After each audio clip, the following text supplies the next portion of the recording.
We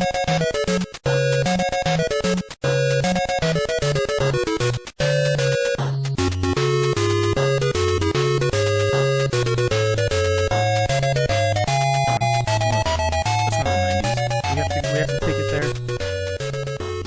It's a throwback. That's what we said in the 90s. You positive? HIV. Back when you could say things and they weren't going to be taken out of context and too seriously, right? Whatever you want to say, you can say it. You know, as I sit here pondering my alcoholic beverage, there's something I got to get off my chest right away. Is it a dick?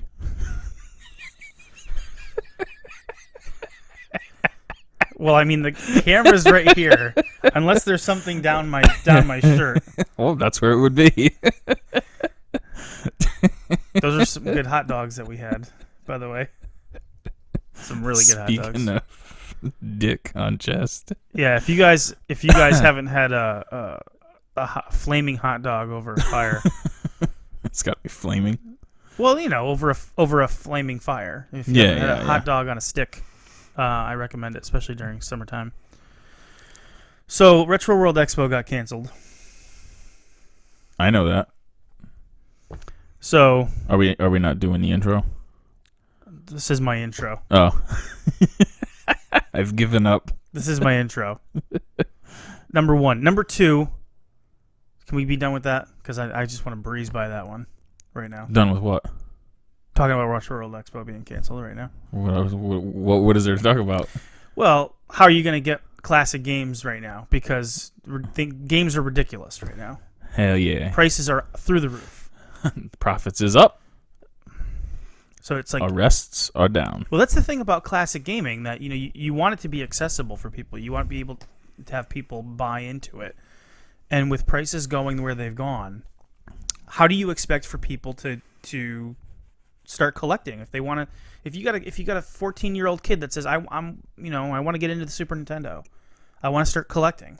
I mean, I guess you can get some of the lower value games, but those are harder and fewer and farther between. I mean, it's not just gaming though. It's literally everything. Action figures, cards. So what do I do? It's not just games, man. So what do I do? It ain't a game. That's my first observation. The second observation is I was looking at the Doom poster the other day. Here we go. I never really put it together. There are two Doom guys on the front. There's only one Doom guy. Oh, the one that's running in the background? There's a guy running in the background. It's like an Easter egg. He's never mentioned. He dies, obviously. It's he fell to his doom. There's always one Doom guy. So why are there two Doom guys on the cover? Well, that was his man's in them, and obviously he didn't make it. He only made the poster. He didn't make the movie. It's like in the preview where they show something that's not in the movie. Yeah, that's kind of him. Mm. The Taskmaster, Kevin Sullivan, got him in the Dungeon of Doom. It always goes back to the Dungeon of Doom. Well, you can't not reference it, Every podcast is Doom. Talk about the Dungeon of Doom. I feel like we talk about Doom in like every episode. Lately we have been. I mean, it's a legendary game. Yeah. We've talked about it. We've just been reintroduced to the Doom 64 version, that's why. Yeah, I've gotten away from that a little bit, but it's excellent. But it's always there. It's always there for me. It's still plugged in. Wanting and needing. It's still in the system. It's in the 64. Yeah. It's ready to go. I super glued it in there. Wouldn't reduce the value of the 64. Talk about a system that is bringing in some money right now. What's the 64 go for? Around $100? Yeah, around 100 with like a controller. Yeah, I mean it's got to have all the connections and everything. Yeah. But if you usually two controllers, you can get 100. But the Wii is the one that's just I don't know what happened, but it's exploding. Oh yeah. Wow. The Wii is it's like sold. All the game exchanges, they're like sold out. Game Exchange is a local video game store up here in Connecticut. I think they're in Alabama as well, which is strange. Oh yeah, when I was in Norwich, I was there picking up just some stuff. Some guy brought in his Wii, complete in box. In the box, complete in box with Wii Sports, everything, and then he had Wii Play, brand new, Like the Wiimote was still, even though that's the game that came with the Wiimote. Oh, in the cardboard box. Yeah. The Wiimote was still wrapped in the little like foam, the thin foam with the tape on it. Yep. And he had like 5 or 6 like other the foam paper. Yeah, and like 5 or 6 other games. Take a guess. I'll give you a guess. Take a guess at what they offered him. A Wii complete in box, Wii Sports. Everything was in it. The Wii Play with the extra. So he had two extra Wiimotes, including the one in Wii Play. Like 5, whatever random. Like one was like Call of Duty and some other thing, and then some other was some like outdoor adventure game with like a dance pad kind of thing. So $35. Wow, you're actually close. $44 in store credit. 44 in store credit. Yeah. So they would have given him like less 40, if it was like cash. 38 or something. I would have taken the cash. $38. You can sell a complete Wii for like. Well, I wouldn't sell it. Yeah, I wouldn't sell the system. A Wii in box for like $100. So they only give him because the guy was like he couldn't even believe it. He was just like wait, what? Yeah. And the guy at the register was like, yeah, we gave $18 for the Wii. For the system with the hook, like everything, and they don't care if it's in the box. No, or not. it doesn't add any value to it. Doesn't add any. Like well, I'm like for them it doesn't. Although yeah. although they're probably going to mark it up. Yeah, the guy was like, dude, I can't. It's corporate. I can't I can't give you any more if I want. But I was like $18. Yeah, I think that goes back to what we were talking about. And remember when you were asking if you brought in something, they'd probably think they'd give you half. Yeah, they should give you. What were you half. talking about? We were talking about like a system or something that. We were talking about some game. You had gone in to get a game, and you were asking what they were. Oh, it was Sonic CD. Oh yeah, Sonic CD. And it was a loose Sonic CD for $70. For $70, and I said, well, they should give you $35 if they're gonna if you're gonna bring in a disc. No, it's literally like a third because they were gonna give that guy $18 for the Wii, and they sell the Wii for $70. Oh my lord! So that's literally like a quarter. Almost a quarter, yeah. I think. Like, I mean, I understand. It's just like Funko Land back in the day, but. Oh my god, I remember that. But now now there's a aftermarket online. You can just sell stuff directly to people. Yeah, and like a Wii is going for like $100 in box.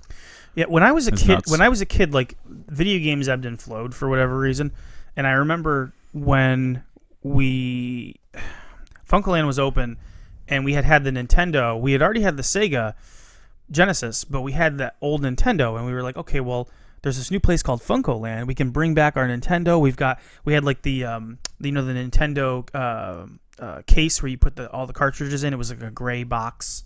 Oh yeah. And it was just like one set of games, like 15 games or something. Yeah, like just that. a row. We had like 2 of those. And we had a bunch of games, and we were like, oh, we're going to make so much money. We're going to be able to put it towards more either Genesis games or whatever. And they offered us for a Nintendo with like 15 games, 2 controllers. They offered us like $20 or $22. Yeah, that's how it was. It was like, no, we were like, okay, we're going to keep them. We're going to keep them I'm glad that they offered us so little, because it's probably some of the games that I have now that. And that was like the only place you would go. You're just like, well, what can I do with this otherwise stuff? It'd be you would put an ad in the newspaper. Yeah, but like, who was doing that really? Back then, and it would cost money. I mean, that costs money to put an ad in the newspaper to try to sell something. So yeah, I remember I sold. You could spend $35-$40 on an ad. Yeah, I remember I sold a few things later on. But this was when I was like a teenager. I put it in the Broadcaster, that local paper. Was that free to put it in there? I think so.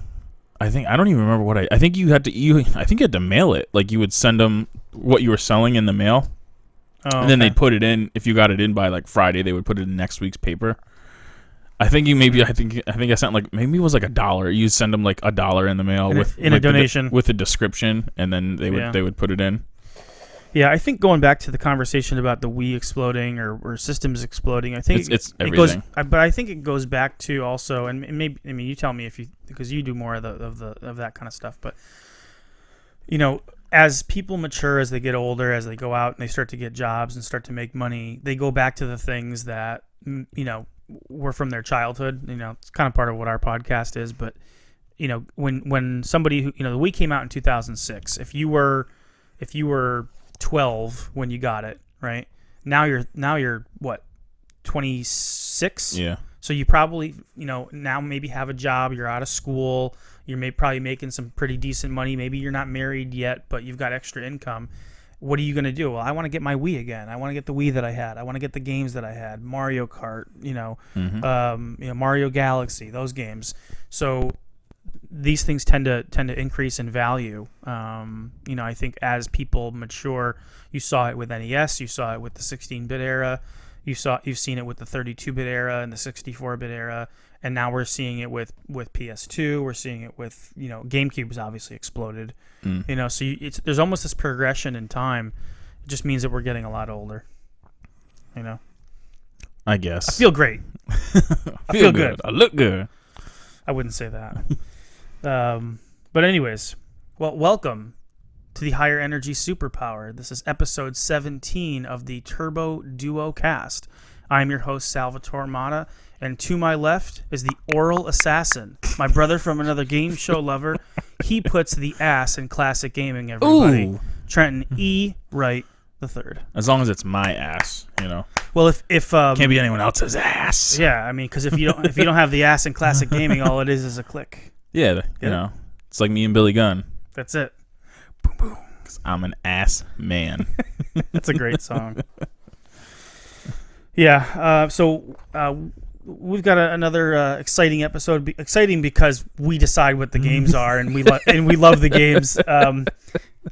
We're gonna be talking about two. Or you could say they choose us. That's right. We let the games come to us. It's a very spiritual type of a selection process. I mean, it's kind of random how we pick the games, but we usually want to select games that are related if it is more than one game. Yeah. And for today, we're going to be talking about two Technos. I would say maybe a little bit of a deep cut classic in a way. And that's, I don't think it's When we it's not Doom. When we it's Technos. When we think Technos, the first game that comes to mind is Double Dragon, and that's that seminal title that kind of spawned. More so a whole genre, and Technos is responsible for that. But the two games that we're going to talk about today, and we'll talk about Double Dragon at some point in the future, I'm sure. Why not? We're beat 'em up fans here on this channel, but the two games we're going to talk about and the games that we have history with are Super Dodgeball and World Cup, NES World Cup's soccer.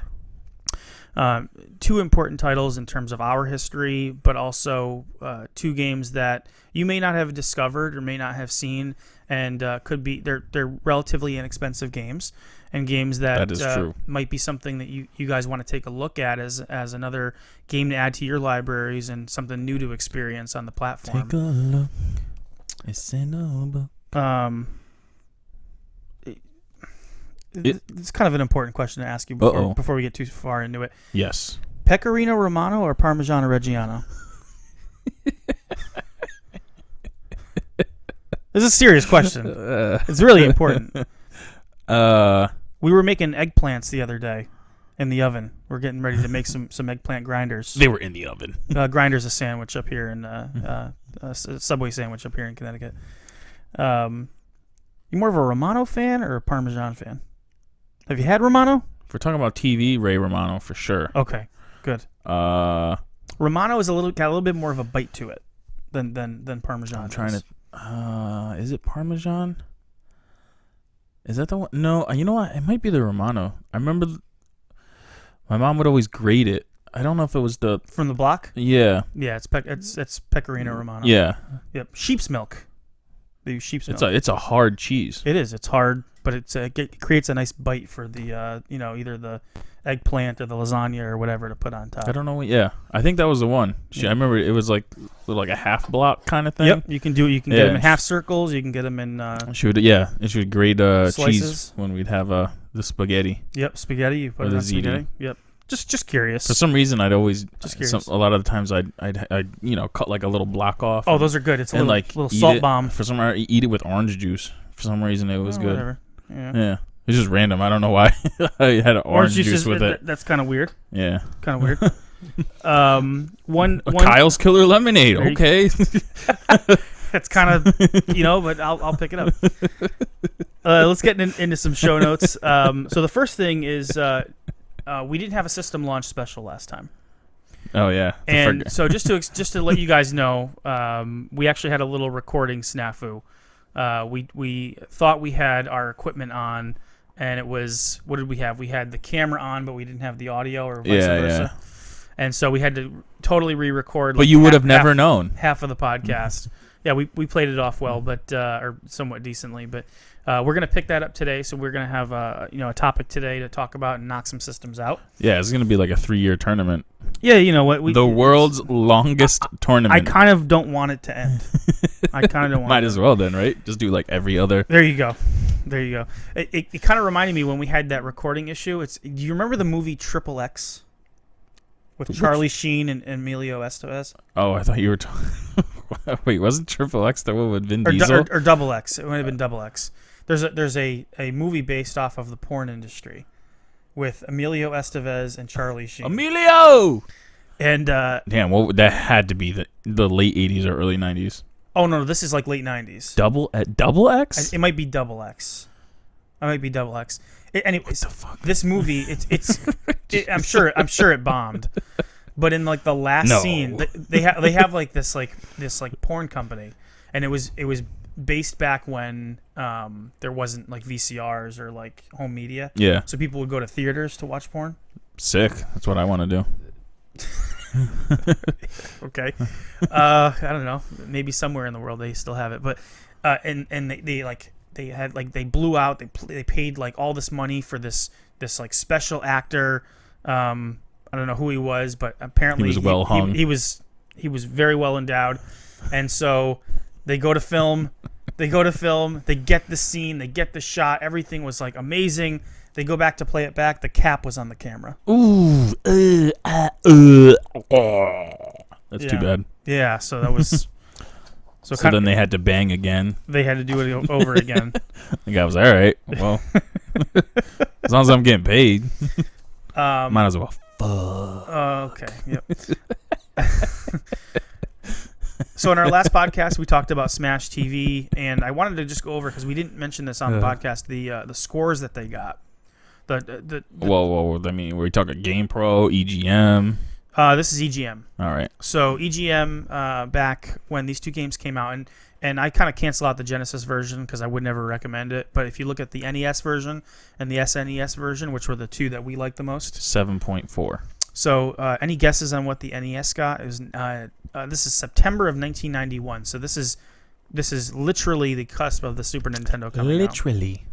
And the SNES version came out February of 92. Oh, wow. So it came out a year later. So they weren't 5 months later. Well, yeah. So they weren't comparing it to the Super Nintendo version. No, but the Super Nintendo was pretty much out by that point. No. I know, but Smash TV hadn't come out. They didn't come out at the same time. Is what I'm saying. They did not. So they weren't they didn't have the idea of the Super Nintendo version in their head, and they're like, well, this is obviously inferior. Sure. Oh, man, I would have to. I mean, what are they gonna say? It doesn't look like the arcade version, but no shit, it's not gonna look like the arcade version because it's the arcade, and you're talking about a Nintendo. Yeah. I mean, they probably. For some reason, I'm assuming they gave it a bad rating, like a 5 or a 6. But I don't know how you could, because it's. So it's really good. Is that what you think? Yeah. 6654. There we go. So if you want to win a prize, you win a prize. Yeah. And I just imagine that it was, like a 4. That's basically saying the game is awful. The Super Nintendo version was already in development. They probably already knew about it. Yeah, but yes, you're saying that it's a 4 is basically saying it's unplayable and there's basically no redeeming value. And I think it's the best version. I know of Smash. I mean, I don't think it's the best version, but it's really good. No, but that's what I'm saying. There are people in the world that think that version is the best playing version, but that goes to show you that in its time and place, with all the new systems coming out, they looked down upon NES releases by that point. They're judging it on something it couldn't be. Right. It sounds like exactly. They're judging it based off of the arcade version or the impending, let's say, Genesis version or Super Nintendo version, and you can't do that. So I think, you can do that, but I think the benefit that we have looking at it to be really real about it in 2020 is, the graphics don't necessarily matter. It's the playability of it. Yeah, I don't know. That doesn't even seem believable. Well, a 665 and a 4? 665 and a 4, which is like almost don't even try it. Like they're recommending you avoid it. I mean, I don't know. Unless they didn't play it with the two controllers or something. I don't know. I don't understand how you could just give it that bad of a rating. Maybe not. See, that's the thing is we experienced it with the twin stick. I mean, this is like a huge video game magazine. And have to be rating it based off of using the double fisted action intended to be used exactly to be played. So the fuck what? Yep. Well, it's just interesting to look back in time and see how they viewed it back then and kind of how we look at it now. Because you still think it's a good version, right? Yeah, I mean the game holds up. 29 years later, it's still good. Yeah, I still have dreams about it. Well, I mean, I haven't thought about it since then. Oh, the Cobros! You're like, I still dream about you. Any idea what they gave the Super Nintendo version in February of the following year? Somewhere between a 6 and a 7.5. 9988. Whoa. They really like the Super Nintendo version. Yeah, and they really and as far as I can recall, they really liked the control setup. They liked the 4 buttons. Yeah, I know. The way that you said you like that. So after that, I'm just thinking for some reason, I'm thinking they rated the Nintendo version based off using just one controller. Because I just don't understand how you could give that a 4 and a 5. I think it's almost unplayable with a regular controller. So no, I would agree with that. But that's not how you want to play that game. Yeah. If you don't have a 4 score and 2 controllers, then don't play. Because that's like I said, that's how I originally played it because we didn't have a 4 score. But I still side with the Super Nintendo version. Yeah. As my favorite version. Both games were created by Beam Software, which I don't know much about Beam Software. I don't know if we've mentioned them Beam Software in the past. That sounds familiar. They made Radical Rex. Oh God, yeah. They ported Gex to the PSX. Oh really? Wow. They made True Lies, which is my understanding is that's a pretty good game. That's still one I want to get. It's one that I want to get too. Yeah. Anything that's got Arnold Schwarzenegger or Sylvester Stallone in it is a pretty decent bet that it's going to be okay. Yeah. What's the other one? Demolition Man. Demolition Man. So there's some which does have some levels that play like True Lies, like the top down. Yeah. View. Yeah. There's some deep cuts that are still on the 16-bit generation. Just right now for me is like just so interesting. Just the types of games that we don't even know were on there, or there's just didn't get their due in their time. Yeah. There's still games I see come up. I'm like, I'm looking at them like, that can't be a real game. Like I was like, I never even heard of it, and I'm like, oh yeah, all right. Yeah, games like Willow for the NES made by Capcom. Yeah, there was one when I was looking at that one on Facebook, like with that lot of games that I wanted to get. Mm-hmm. There was a game on. I'm like, what? I was like, I don't even. Master of Monsters. Oh yeah. I was like, I've never even heard of that game. Yeah, that's that game itself was going for $100. Really? Yeah. Oh jeez. Man, unbelievable. What a score. Yeah, so I mean, they did North by Northwest on PlayStation as well. They seem like a pretty solid dev. Play more 7s. Yeah. So what's going on with you, Trent? I see a stack of games over there that looks like you're itching to. Looks can be deceiving. To showcase here. They're not really stacks. These were actually just some Nintendo games that I already had, but I bought the nice little plastic protector cases. How much are those? Dude, $2. That's not bad. $2 at Retro Games Plus. Oh, they have them over there. Yeah. Okay. I should have bought. Now, does this fit a Genesis cartridge as well? They have other ones too. Boxes. They have the 64 Super Nintendo. I should have bought more. I don't know why I didn't, but they were. Well, that's new. Super Spike V-Ball. Oh yeah. Well, yeah. Technically, it is new. Look at that box though. Which might be a precursor to something we're doing.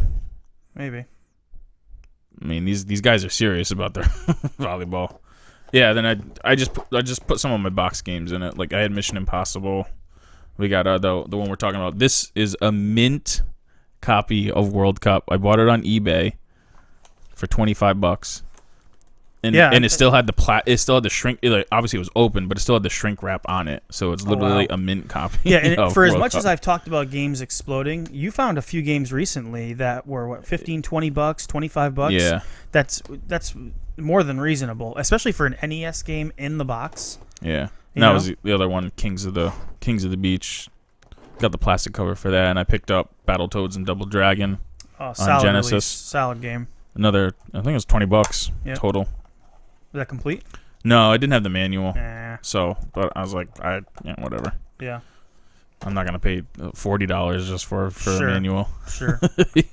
Sure. And I just picked up some more stuff at Retro Games Plus. The top secret Nintendo guide. You need that. $3. You need that. You need the top secrets. Yeah. Hold on to that for a week. It'll double in value. Yeah. And then I had to get, of course, the wrestling one. So I got Attitude Strategy Guide. Oh, terrible.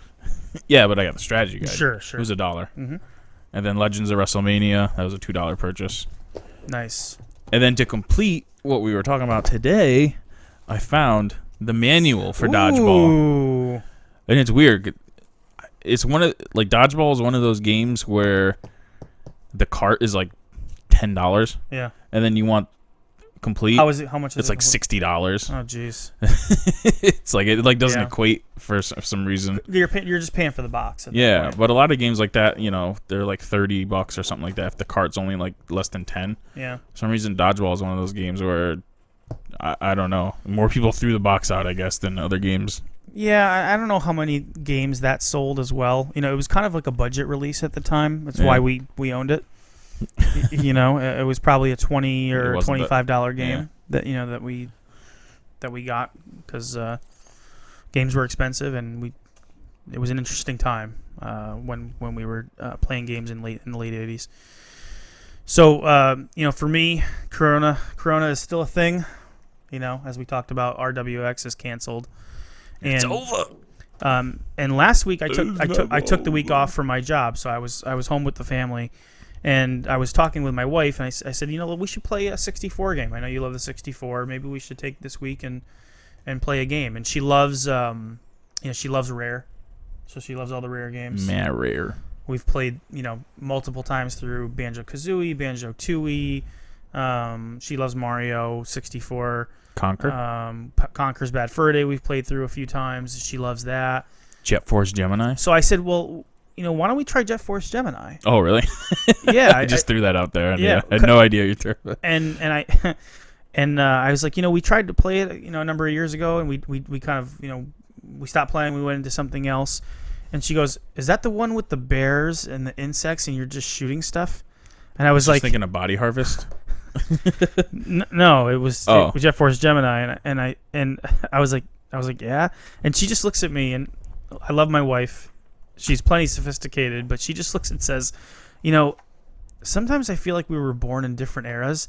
Like, I like Mario 64 and like all these like fun games on the Nintendo 64, and you like to play like boring shit. She said it just like that. I was like, yeah, that kind of sums it up. You like to play all those shitty RPGs? Yeah, and shooters. You fucking loser. Yeah. Because for her, like me playing Biohazard Battle or Steel Empire or Lightning Force, right, is like watching somebody play Asteroids. Like that to her. Yeah. You know what I mean? It's like she doesn't. There's no. You know what I mean? There's no story there. Why don't you go play Shining Force, you fucking loser? I would, but the battery's dead on my cartridge. Yeah, so we ended up not playing a game. Moral of the story is we didn't play. We never played. But there were two observations that I made over my vacation that I wanted to bring up. We talked about it, and she decided I wasn't going to play it. Exactly.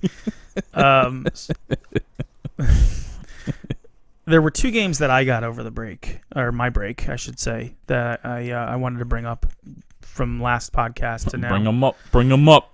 And so I bought two games. One of them was Bloody Wolf for the TurboGrafx 16, and I got some time with Bloody Wolf. I haven't cleared it, but played some Bloody Wolf, and I started to kind of think about some games that Data East made back in the late 80s and early 90s, and the observation that I came away with was that Data East has more very good games than that they were responsible for than I think most people would think or know that they actually created. It seems like we talk about Data East more than you would think we would. Everybody talks about. They were like the heavy hitter though in the 90s. But everybody talks about Konami and Capcom, right? Those are the two companies everybody's always talking about, always. Well, because they had those big mainstream titles.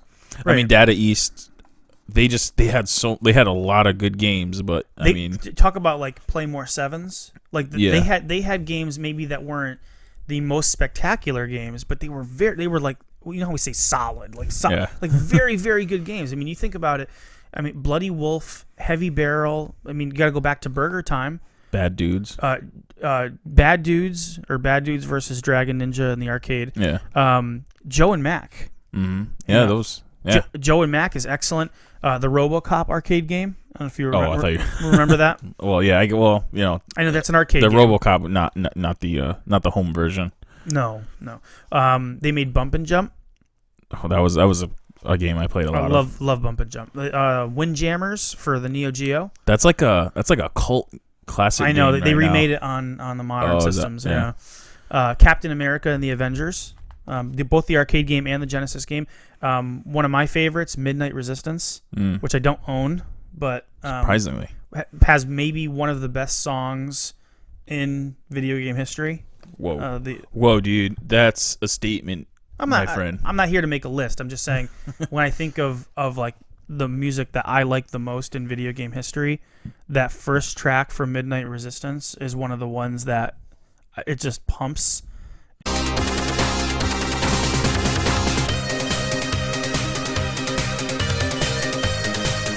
And there's nothing wrong with it. It's just it's a perfect song almost. It just sets the stage for what you're gonna do. I just think you got to give them their due. They were responsible for Karate Champ. If you remember, we were talking about Street Fighter 2 and how that sort of set the stage for fighting games. They took what started in Karate Champ and the 3-round matches and one-on-one battles. Right, that was in 1984. They created that along with another company called Technos. Right. So I just think Data East doesn't get as much credit as I think that they should. They kind of flamed out in the mid 90s, but for a stretch there, going from the early 80s to the early 90s, they were a heavy hitter, like you said. I think they were a heavier hitter than I think we remember them being. They were responsible for more good games than we think or that we remember. And then the other thing, with me completing my Saturn set, it's given me more time to kind of focus on just good games, that are for other systems. What? No, nothing. And so as I've been able to kind of explore other games, other systems.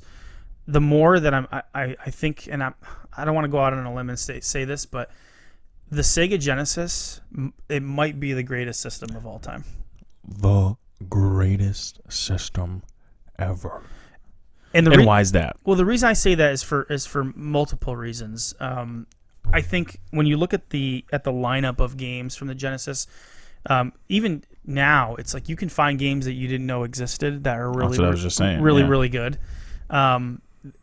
It's it's got its share of crappy games, but when you think about where the Genesis started with arcade games, right, and some of these games like Strider and Ghouls and Ghosts and Altered Beast, right, Golden Axe, Alien Storm, and then you look at those are all like 9 out of 10 games, like all of them, like all those arcade games, the way that they came over from the arcade, or maybe 8 out of 10. But in terms of the way that they were able to move those over, that technology, that Sega 16 or System 16 board that they used that was the basis for the Genesis, they were able to evolve that to play other types of games. The platformers, you think of, obviously you start with Sonic, but you go to all the platformers that were on the Genesis. shoot 'em ups. I mean, you look at a system like the TurboGrafx 16, right? And the TurboGrafx is that's the shoot 'em up console, right? Or you look at the Super Nintendo, and the Super Nintendo is the RPG console. But when you look at the Genesis has arcade games, platformers, shoot 'em ups, RPGs, and these other systems have them too. But I think that the Genesis has them in spades. It has the most diverse lineup, most well-rounded lineup of all of these. Don't forget, obviously action games we've talked about, but sports games. You look at Sega Sports and EA Sports and what they were able to develop on the system. From NHL hockey, Madden got its start, really, when you think about it. The true Madden games started on the Genesis. So the way that was able to develop. Look at it, a system exclusive, which we forget is an exclusive, Road Rash. Road Rash is a phenomenal game that we don't necessarily think of as an exclusive. It had a ton of exclusives. You look at the RPGs on the system. I mean, I could go on and on. Its ability to handle certain graphical effects. That processor was clocked up faster than the Super Nintendo, so it could do way more on screen without slowing down. And let's not forget, that the Genesis, before the Genesis, it was like fighting Mike Tyson. There was no competitor to NES. There was no competitor to Nintendo. The Genesis is what allowed for other systems to really sort of other companies to get interested in jumping into the video game market. Having Sony jump into the video game market, having Microsoft jump in, because with NES's domination, companies were almost throwing themselves to the fire to even attempt this. Sega was the only company that was going to be able to actually disrupt NES's dominance, and they did that. And so I look at that. I look at I think they have the best controller of the 16-bit generation out of all of them, just ergonomically. And how the buttons press. This is for me, right? Mm-hmm. I always say that the Super Nintendo controller tends to be a little squashy for me. Squashy. You don't have to agree with that, and I totally get it. I think the pixels are really crisp. The resolution, it's got a higher resolution than the Super Nintendo does, and it came out 2 years earlier. It's got a faster processor, came out 2 years earlier than that. RGB out of the box, you can just basically plug in a cord. Now, we weren't utilizing that back then, but we do now, to get the best image. So I just think that, it was a perfect storm. I think the Genesis is a perfect storm, and I don't know if there's really anything you can say about it negative. I mean, there's certain aspects of it that aren't great, but that's, picking a game here or picking a game there. I think overall, the Genesis has everything. All right. We turned this into a 16-bit Wars episode. I grew up a Sega kid, so maybe there's a little bit of that, Genesis maroon shine. Maroon shine. Just like the front of the Genesis has got the maroon little piece coming from the Master System. I don't know. Maybe it's just I'm looking in Genesis colored glasses, but when I look at the systems and how they stack up, I love the systems. I love the Super Nintendo. I love the TurboGrafx. But when you look at all of the systems throughout time, I think the Genesis is it might be the greatest system of all time. I've been playing a lot more Genesis lately, and what I've been able to kind of go back to is phenomenal. There's so many just amazing games that are on the Genesis that I'm still discovering today. So, and that's all I have to say all right. about that. Like I said, I've been able to play a lot more, especially with coronavirus and with not having to worry about which new Saturn game I need to pick up. I cleared Clockwork Knight recently. Small golf club. It makes me realize how much Toy Story is a better game. So I like Clockwork Knight, but what Traveler's Tales was able to do, going back to a previous console and actually improve upon something that came from a way more powerful system. That's another thing. All the Disney games on Genesis, you know. Well, I mean, well, yeah. I guess some of them are probably better on the Toy Story's obviously They're all on the better. Genesis. They're all better on the Genesis. They're all and better, some, maybe. And some of them aren't even available. Castle of Illusion, World of Illusion, Quackshot. Those games aren't on Super Nintendo. Oh yeah, that's right. Oh wait, they Mickey put them Mania on was. Mickey Mania was. And only on Super Nintendo. It's on both. Oh yeah. It's on both. But then again, the resolution is they crop it and then they stretch it. Yeah. So it's a better game on Genesis. What else? I could be here forever talking about this stuff. So let's not. No, I'm not going to. The only other game I'm going to mention is Ys Books 1, 2, and 3. Recently, all three separate games. Well, Ys Books 1 and 2 are together on one disc for the Turbo CD, and then Ys Books. But they're two separate games, right? They're two separate games on the same, but they play almost like, they should have been together. It's got phenomenal music. Just go on YouTube and listen to Ys Books 1 and 2 music from the TurboGrafx 16. Yuzo Koshiro did the music for it. And who created the Streets of Rage soundtrack? Revenge of Shinobi. So he's obviously the god of video game music when it comes to that era, and so the music's phenomenal. The music's also phenomenal in Ys 3.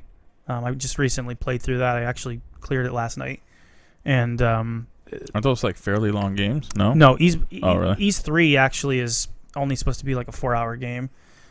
I play it like 45 minutes at a time, so I'm not playing it crazy a lot. But within about 4 or 5 days, I was able to clear that. Forward-looking game, you can save anywhere pretty much unless you're in a boss battle. And it's almost like the opposite of it's like the other side of Zelda in a way. Ys was a lesser-known game that followed a lot of this similar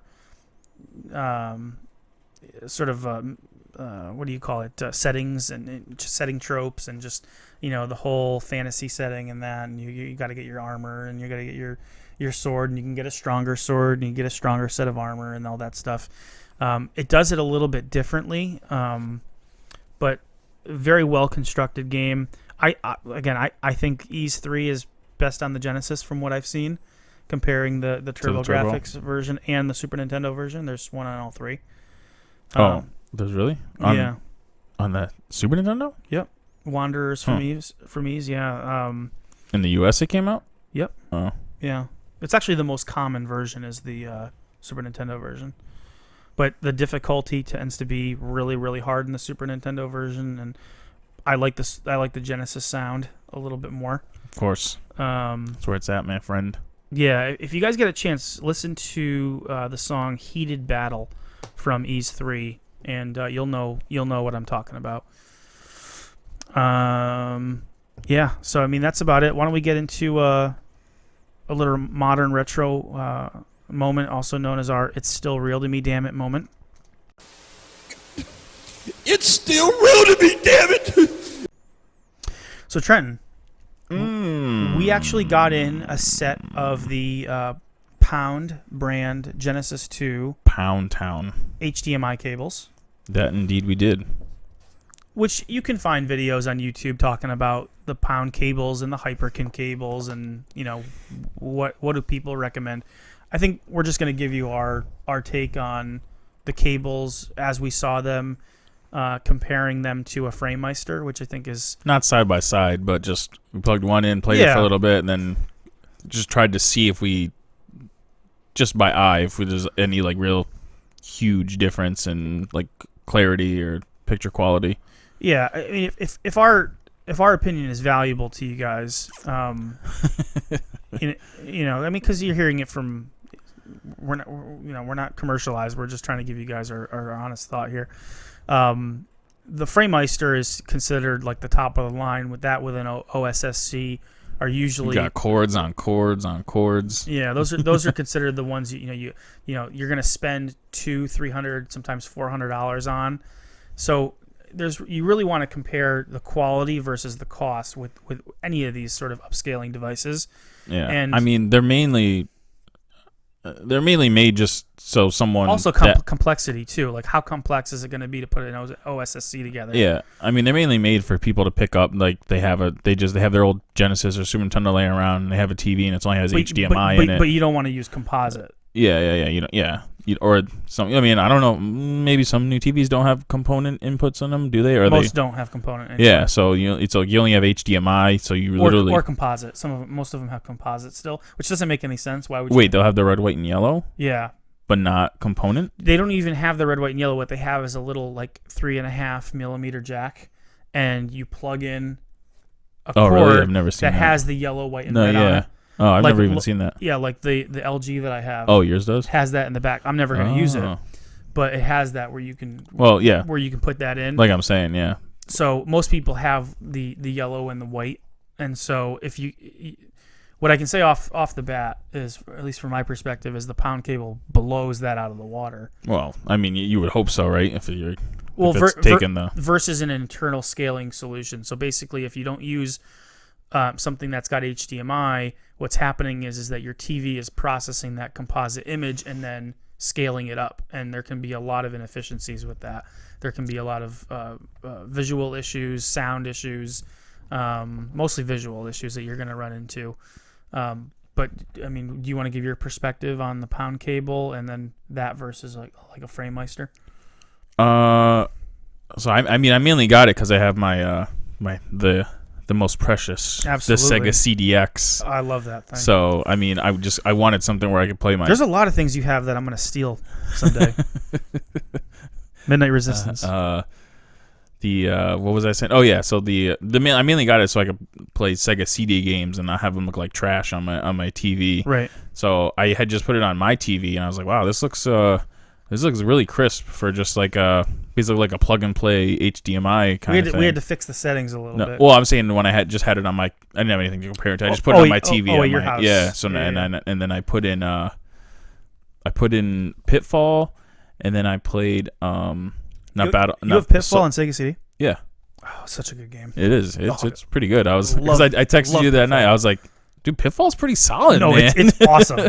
I was like, Pitfall is an awesome. I was like, yeah, it's pretty good actually. I was surprised, I love Pitfall. And then so then I tried Soulstar because that has like Pitfall's like a lot of like the colors in Pitfall. It's like brown, blue, Very and dark. black. Very so there's dark. not a lot of colors in it. But like then you take Soulstar, which is all the colors. Yeah. And I put that in. I was like, wow, man, this looks pretty crisp. And then so we brought it over here. I don't remember exactly but it was either one of them. Like I think the colors weren't as bright. Was that what it was? No, that was because it was on a different setting that we had to fix.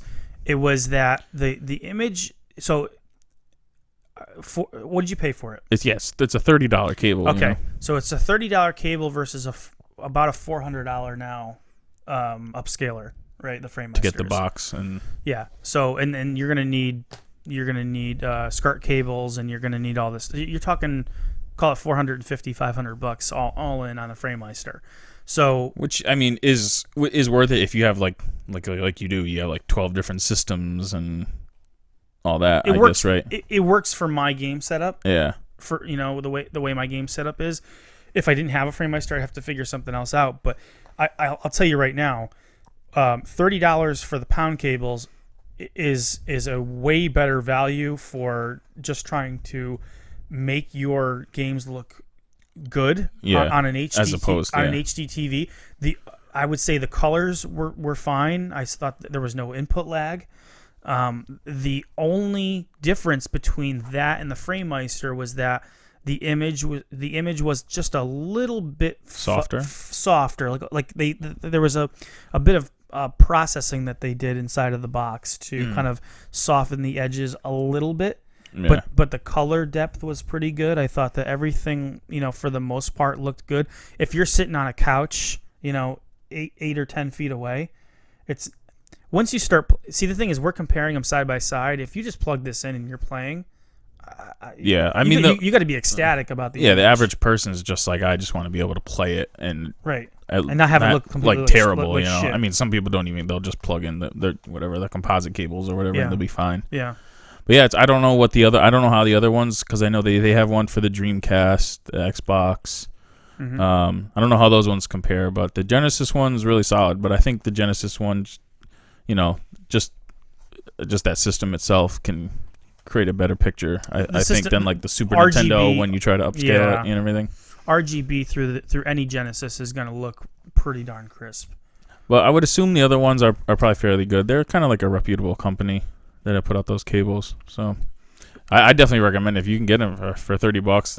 I know that I was trying to, because I just picked up an old Xbox and I was trying to get the Xbox one. Have you looked at a review for those ones? The Xbox ones? Yeah. Yeah, they said they're good. Yeah. They said I think it was like the Hyperkin ones. They said weren't as good. Okay. I mean, I'm sure they're fine though. I mean, these are like, like the video game like ultimate critics. Where they have to nitpick like everything about it. So, but yeah, definitely recommend the pound cable if you have a Genesis. At least I know for the Genesis for sure. If you have a Genesis, I would definitely recommend getting it. Yep.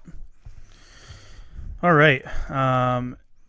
Did you have a chance, Trenton, to take a look at this here? It's funny that we talked about funny thing. We talked about Smash TV, and it's funny because there's a game that came out at the end of last year, which is a brand new game for the Sega Genesis called Xenocrisis. Oh, that's when you were telling me. And I didn't even realize this was a thing until after the we had kind of closed up shop on the episode. Xenocrisis is pretty much a brand new Genesis game that takes the room format and the exact gameplay pretty much of Smash TV, combines it with aliens, like Alien Syndrome style, and you're a commando guy shooting inside of these rooms, going from room to room. So it just so happens to be like a successor to Smash TV? Yeah. Oh, wow. Yeah. I didn't even look. I know you just told me about it, but I didn't even look it up. And they made it you can play it on modern consoles, so it's there, but you can buy the Genesis version you can choose your packaging. You can choose Japanese, you can choose PAL regions. Like it'll come in a Genesis It'll game come case. in a case that looks more like that region. Yeah, whatever one you want. And then you can do an American Genesis version too. There might even be the red box. Like it comes with the actual cartridge, or it's just the case with like a download case manual cart. Oh, okay. Yeah, it comes with all three. So the things that they get the Genesis to do are really, really impressive. If you guys get a chance, check out Xenocrisis. This game looks incredible.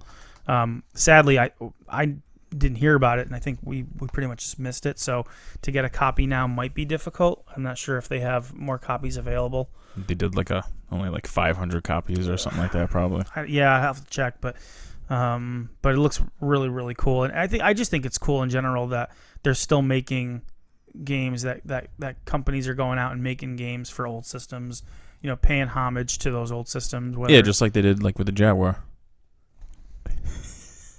And the show comes to a screeching halt. So this is another example of it. So there's a beer that I'm gonna be sipping on here from Otter Creek Brewing Company, which is in Vermont, and they made a beer called Bonus Stage IPA.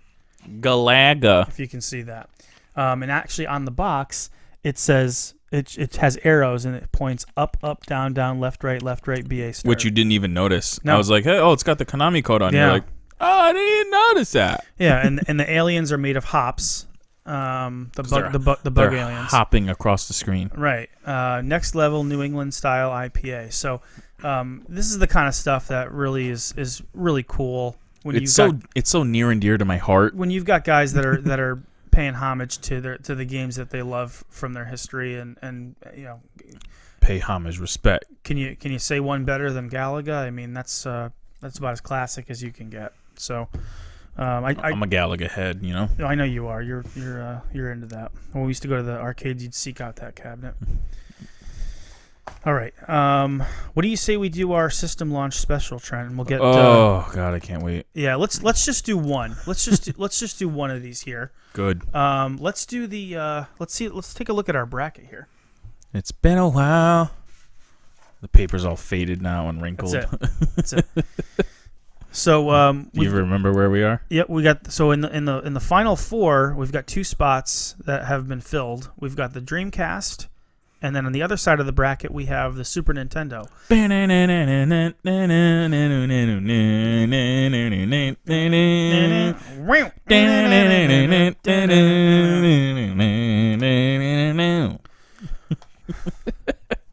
NBA comes back to NBC, they better play that music because that's. I think they're gonna bring back Inside Stuff.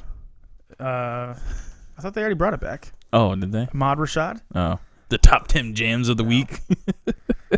Simpler times. Some shit like that.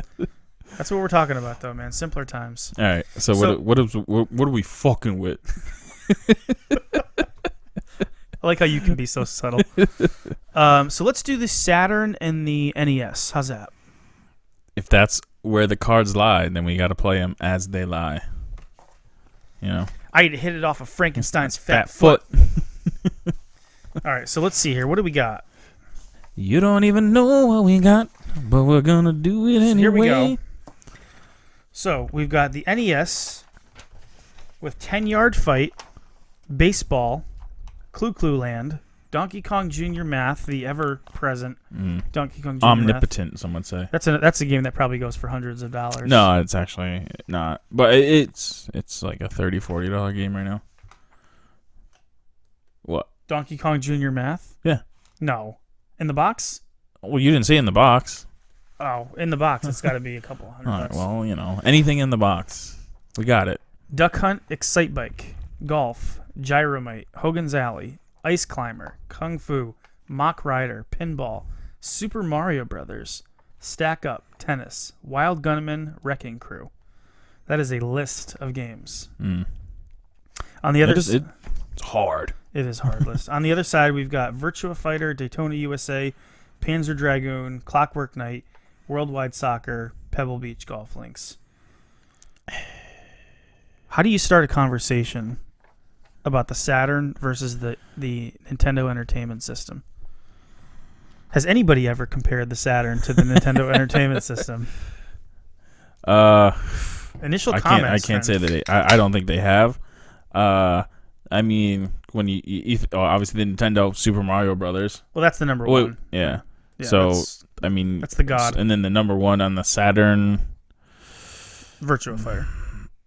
Yeah. Right, because we're talking about games in their time and place, the context, what they were able to bring to gaming and influence gaming's future. So Super Mario Brothers has to top that for sure. Oh no, definitely. Yeah. Super Mario's has to top Virtua Fighter, but how much and how much does the other? So let's look at the NES games and say which ones can we just kind of like. I would with the ones you would use. No, the ones that I would say are you have to say no to them. Like, well, I mean, you're that's like 80% of them. Like 10-Yard Fight, Clue Land. Let's just say the ones Junior ones you would keep. The ones that would be in your top would be Excite Bike. Definitely Excite Mario. Bike. Duck Hunt. Yeah. Mario. I mean, you're looking about like three games really. Kung Fu. I have to put in there. Have to. You got to include Kung Fu. Yeah. That was the first really competent home version of that game. So Super Mario Brothers. Kung Fu, Excite Bike, and Duck Hunt. Excite Bike and Duck Hunt. There's nothing below that, right? Maybe baseball. I mean, I guess. I mean, did you ever play Hogan's Alley or any of those games? No, never did. I don't think I still have played Hogan's Alley. That's a light gun game, right? Oh yeah.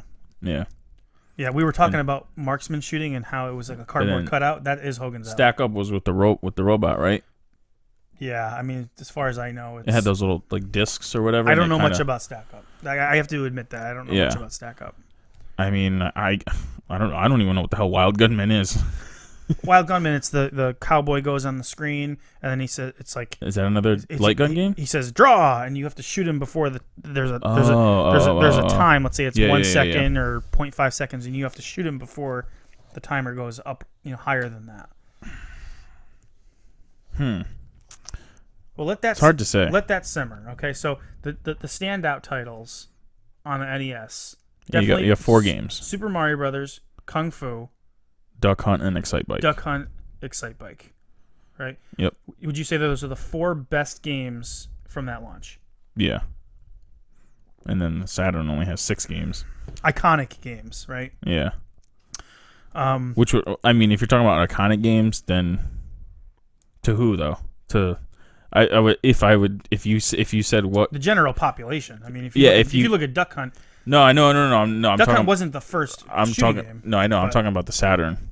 If you gave this list to just someone, Yeah. they would say Virtua Fighter Daytona USA, and that would be it. Those are the two games that they would say. But when you look at, so remember, we're talking about we're talking about the influence. Yeah. Right? No, I got you. Number one, and then the second thing is the basically the value of that game, or how much that game is looked upon versus its own library, and also, is it a good game? Right. Those are the categories that we have. Yeah. So is it a great game? Right. Is kind of the first thing. So, when I look at this list here, Virtua Fighter, Daytona USA. I don't care that the Daytona USA game runs at a lower frame rate and it's one player. We loved Daytona USA when it came out on the Saturn. If you were there, that version is still it plays like the arcade game. Whereas when they tried to do a Championship Circuit Edition, they changed the controls and it doesn't play like Daytona anymore. Mm-hmm. So I still think that these two games here, play really well, and they're great. They're great games, and I think you have to put Panzer Dragoon in there as a great playing game, a game that took a genre and brought it into 3D. When you think about the Space Harrier Super Scaler genre, it took that model and brought it into the third dimension. Yeah. I mean, you could say it's like Star Fox kind of Right. started that. No, not 3D, but I mean, you could see the comparisons from like Star Fox to Panzer Dragoon. Right. Right. I mean, they both came out around the same time, right? What was Star Fox, 93 or 94? 93? Yeah. Yeah. So, I mean, that's right. I mean, they weren't the first. Yeah. But when you saw Panzer Dragoon, and again, I have to kind of temper my feelings for the Saturn. My Saturn succulence. Yeah, but you look at I remember when I just got the playable demo of Panzer Dragoon, and it was like, this is incredible. I mean, the flat plane that went off infinitely into the environment, the world just looked so huge. It was, you had 3D in these games, but this one made things seem way more lifelike and huge. There was this other world that was out there that was explorable. It was just, it made you wonder what was out there. It just, the music in that game, the orchestrated music, the first song that you hear with the booming trumpets in that game is just, it's something you almost never heard before.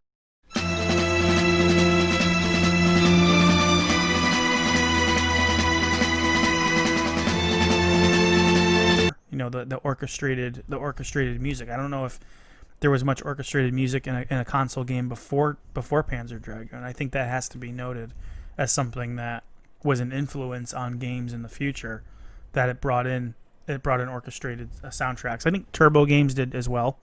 They did some orchestrated stuff, but so if we just take a look at the top three games here, Virtua Fighter, Daytona USA, Panzer Dragoon. I love Worldwide Soccer, but I'm not going to sit here and say, that It revolutionized soccer gaming, and I don't even think it's. I don't know if there's a. It's probably one of the better soccer games, but I don't know how much value that has when we're talking about system launches and the criteria that we're putting on these games.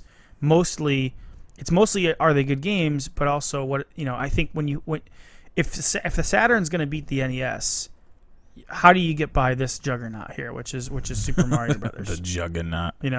So Super Mario influenced. I mean, it wasn't, like I said, it wasn't the first side-scrolling platformer, but it really defined the genre. And that can't be understated. I mean, you can't overstate. Yeah. You can't overstate the importance that Super Mario had on the industry. It brought back an industry that was dead in the United States. Brought back video games. And I don't, I'm not saying that carries the weight forever for everything, and you can have crap games the rest of the way. But I think that really matters. You need a lot to beat that, So, Duck Hunt is as an iconic game. It was. Would you say Duck Hunt is as good today as it was back then? I'm just curious. I think so. Yeah. Yeah. It's so simple, but I don't know. It's just like the charm of the dog and just the ducks. And don't forget the click of the zapper. Yeah. There's something about the click of the zapper that there's a satisfaction there, and maybe it is nostalgia, but it's got that it's like a spring click. Bang! Yeah. When you pull it, was there a lot of influence here with Duck Hunt? I don't know. Sega was doing some of their light gun games at the time. It definitely more popularized the light gun game. Yeah. So Excite Bike did Excite Bike influence? I don't know if it really influenced much.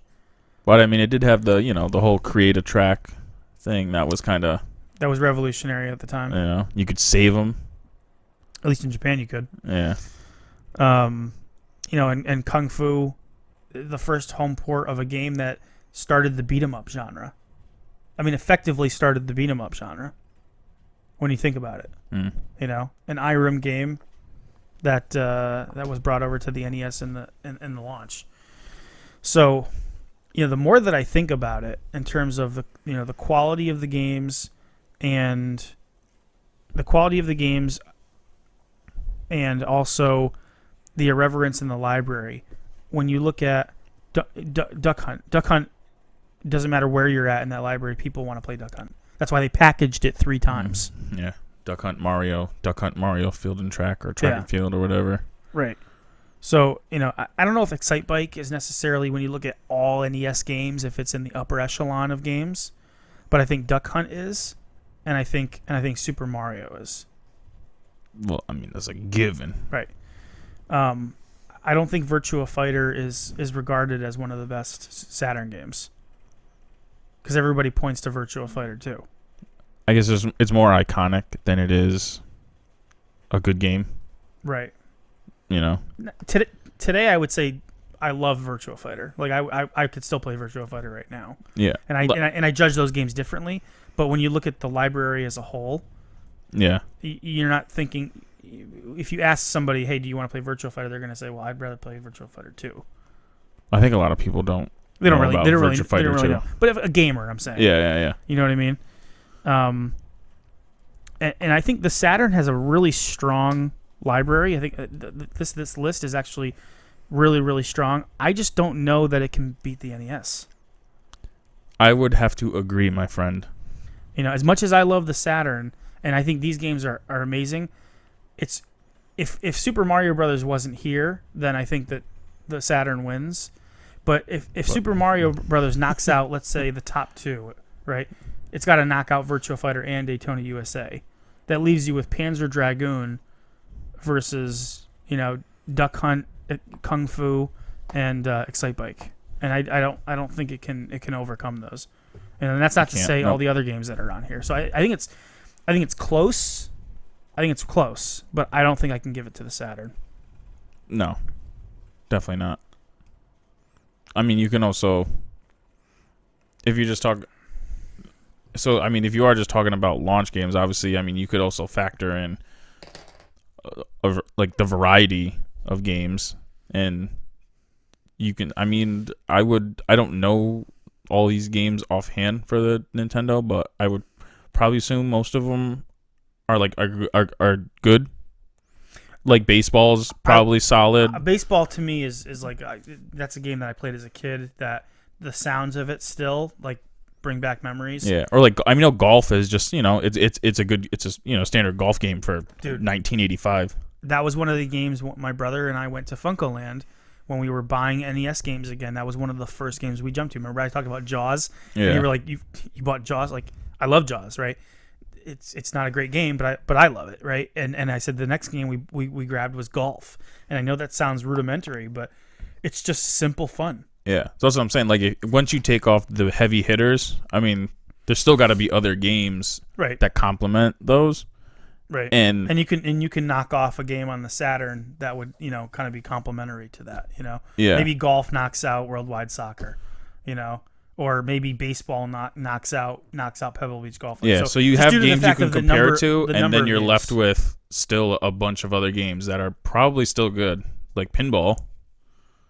I love pinball. Yeah, like I'm saying, Yeah. like even if you take out, the ones that are compared to Virtua Fighter, these ones, Yeah. once you take out those big hit, like you take Mario and out, you still have a lot of solid games in there. I agree.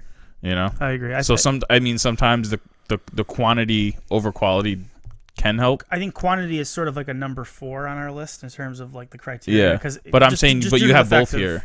Is what you have more quantity and like a lot of solid games there. and quality there too. Yeah, which I think you've got a little bit more quality just in terms of the first 3 criteria, and compared to Saturn, and then just the plethora of games extra kind of seals the deal. Right. Like if Saturn would have had a couple more games, like if they came out with Virtua Cop at the same time. And Oh yeah, like Sega Rally Championship. Just like 3 or 4 more games. Yeah. We'd have a more even. But yeah. Yeah. We're giving the edge to If Burning Rangers was at the Saturn launch, yeah, just throw out every good game. House of the Dead. Yeah. Yeah. So I think all right. So we're gonna push the NES through. So, wow. So we've got a semifinal that pits the SNES against the NES. Trenton. Who would have ever thought? That's why you play the game, baby. He played to win the game. You play to win the game. Hello? You play to win the game. You play to win the game. So next time we'll do the N64 versus the Genesis. Ooh, I'm excited. Because that the Genesis does. You can't do that on Nintendo. Is that what he says? I thought it was something about Donkey Kong and Luigi. No. Oh, okay. No, Right. not at all. So let's talk about our main event, which is these two Feels like NES games. Feels like it's like a boxing pay-per-view. We have to go through like 15 undercard matches. Do you want to check the camera? The main event, it's now 1:30 in the morning, and the main event's starting. You fell asleep. You woke up. Had a couple. Like, more, oh god, I didn't miss it. Had a couple more chicken wings, and you were I just ready paid to go. $75 for this. Yeah. I'm getting a little hungry myself, actually, thinking about it right now. I know, right? Kind of want to get a pizza together. Pause. Oh, you know about that too, huh? Nice.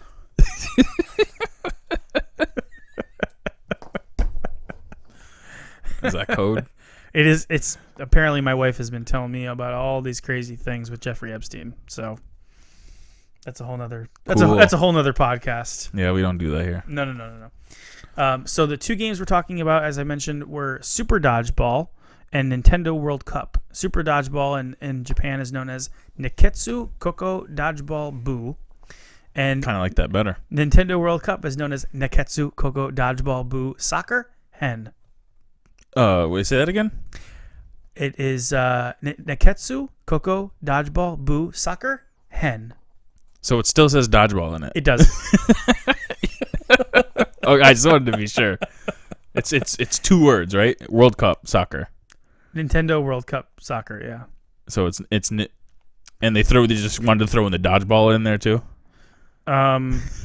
Yeah. For some reason, it's like offshoot of Dodgeball.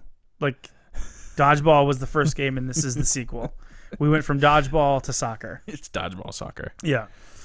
So That's good. Yeah. I like that. Yeah. So let's talk about a little bit about Technos. Not too much, but just to give you guys a little taste of the start of Technos. So Technos was started by 3 ex-Data East employees. Ooh, they just won't leave.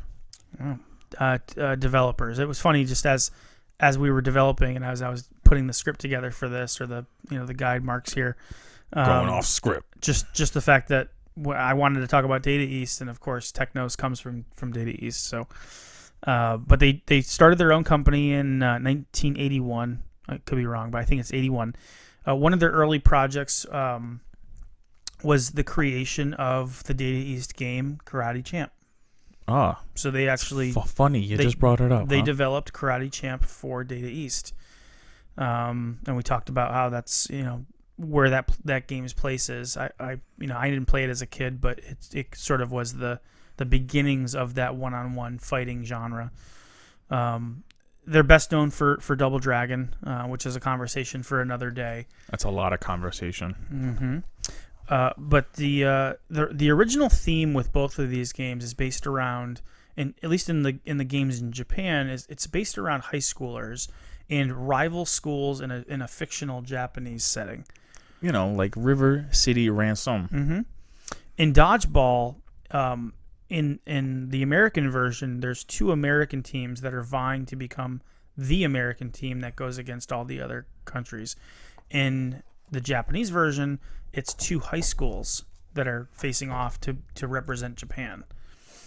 And then in World Cup Soccer, similar thing, but in Japan, this Neketsu Soccer Hen game was just 13 high schools in Japan that were facing off against one another. It wasn't a World Cup game.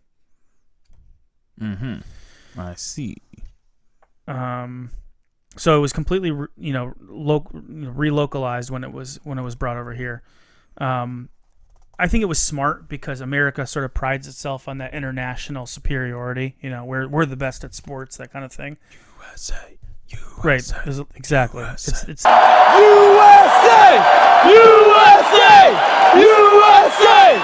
USA! that fever that they wanted to capitalize on, and I think that was smart because Americans love that kind of stuff. So I think it probably paid off. The reason for the similarity with both of these games is that they're both based off of the Kunio-kun series of games. So Renegade is the first. The original Renegade? Is the first in the Kunio-kun saga, let's just say.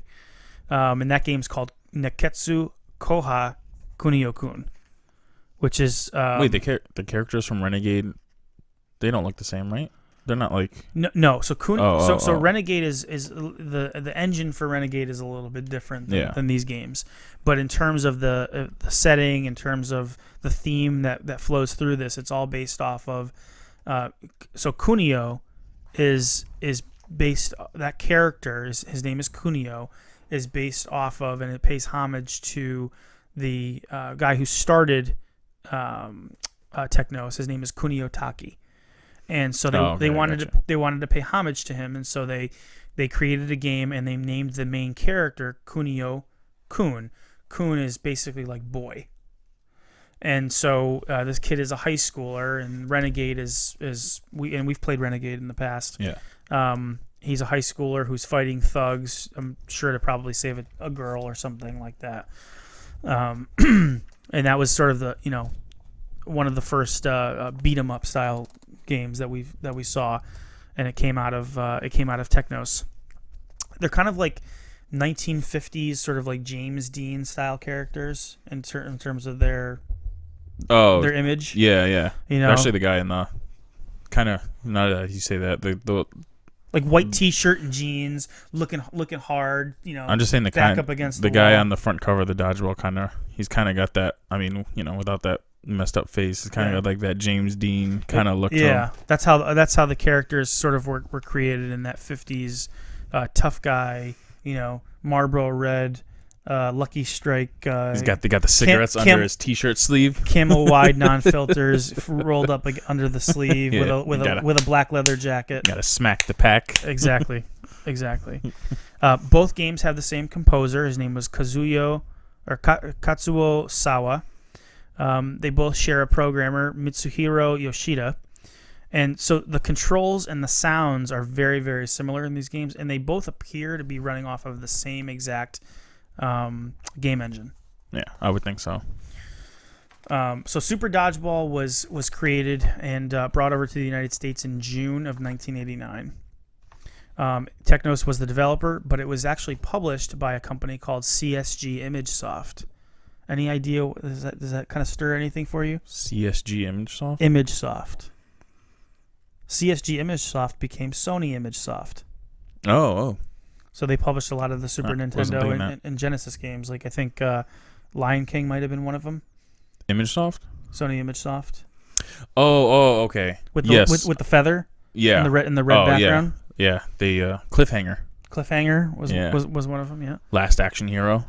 They made a lot of bad games. Yeah. Well, published them, but Yeah. but they eventually became 989 Studios and did work Right. for Sony Computer Entertainment America when the PlayStation was launched. So how does Dodgeball play? Right? What are the rules? It's not Dodgeball. It's not like when we were kids, right? When you were out on a playground with that rubber ball, and if you got hit, you were just out. It's basically it's on a almost looks like a tennis court essentially, and there's 3 guys in the main area, the main square, and on each side of let's say the pitch, and then you have 3 members of your team that are on the outside of the opposite side of the field that can toss the ball back and forth to one another. And the goal is to knock out the 3 players on the inside field until they've run out of power They're incapacitated. or energy. So every person who's on the regular playing field has a life bar, and the goal is to knock them out with multiple repeated shots of the dodgeball, while not getting hit yourself, and basically avoiding getting hit with the dodgeball yourself, Or catching it. so you can catch it, you can jump out of the way, But unlike in you can unlike the Dodgeball movie, if you catch in right. the movie, if you catch it, the other person's the other out. person's out. That's not how it is. Yeah. Yeah. And then actually, if you catch it, they're out, and then someone can come in that's on the Right. on the sidelines. That's not how this works. So Dodgeball. 3 guys per side, so you can catch the ball defensively, which you have to do a lot of the times. You can pass to your side players, like I mentioned. There's 3 players on the opposite side that are just on the periphery of the play area that you can use to offensively affect the other team.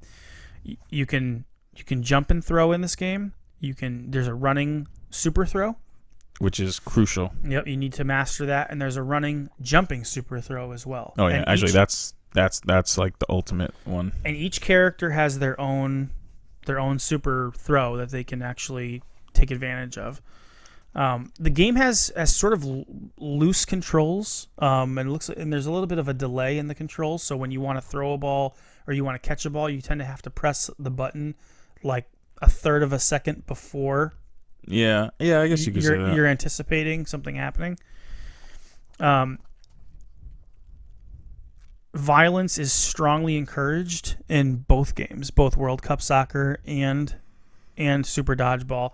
Clearly, in Super Dodgeball, you need to be violent to win the game. In World Cup Soccer, you can actually knock out characters, Which is the best. which makes it easier to actually run through the field and actually score. It's just bodies on the ground. Yeah. The NES version, which is the one we're talking about today, of Super Dodgeball, is based off of the arcade version, or a very similar game called Dodgeball.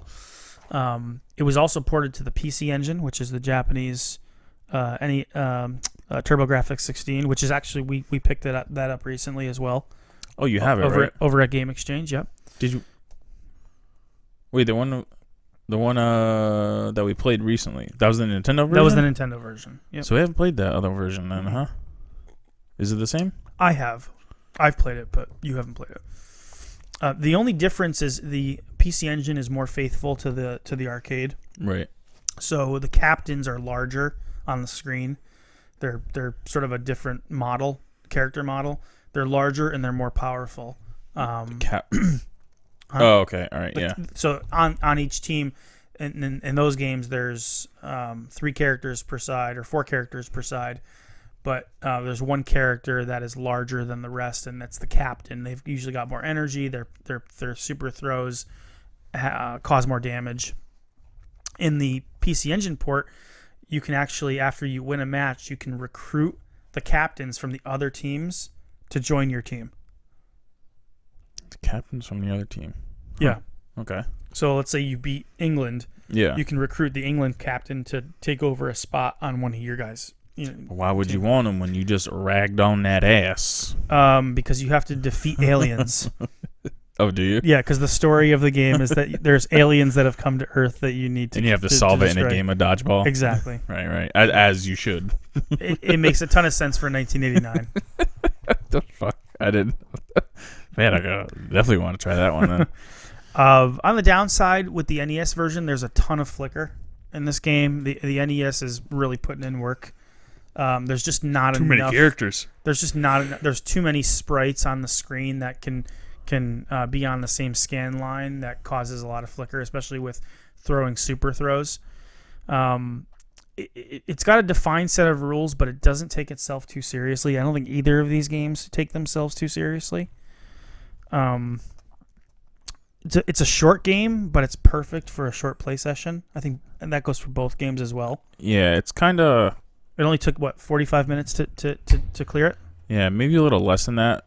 It's kind of, but it ends up kind of just being like a one-trick game.